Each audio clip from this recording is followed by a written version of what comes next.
Tiger ಎಲ್ಲಿ ಅದ Shivamogga lion ಎಲ್ಲಿ ಅದ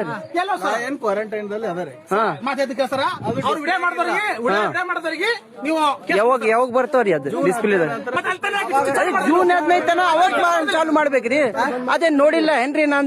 ನಾನು ಅದು ನೋಡಿಲ್ಲ ಎಲ್ಲ ನಾಯಿ ನೋಡಿಲ್ಲ ಅದು ಎಲ್ಲ ನಮ್ಮ ಇದ್ರಾಗೆ ಹೊಲದಾಗನೇ ಇರ್ತವ ನಾನು ಇಲ್ಲಿ ಯಾಕೆ ಬರ್ತೀನಿ ನಾನು ಇಲ್ಲಿ ಝೂ ಪಾರ್ಕ್ ಅಂದ್ರೆ ಎಲ್ಲಾ ಇದು ಪ್ರಾಣಿಗಳು ಇರ್ತಾವ್ರಿ ಸರ್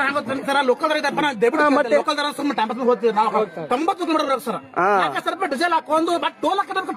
ಇನ್ನ ಒಂದ್ 2 ತಿಂಗಳು ಬಂದ್ ಮಾಡ್ಬೇಕಿತ್ತು ಸಣ್ಣ ಸಣ್ಣ ಗಿಡ ಅದ ದೊಡ್ಡನೇ ಗಿಡ ಇಲ್ಲ ಕುಂದರ್ಲಾಕೆ ರೈತ ಬಡ್ರ ಮೇಲೆ ರೈತರು ಇದನ್ನು ನಾನು ನಮ್ಮ ಮೇಲಾಧಿಕಾರಿಗಳು ತಿಳಿಸ್ತೀನಿ.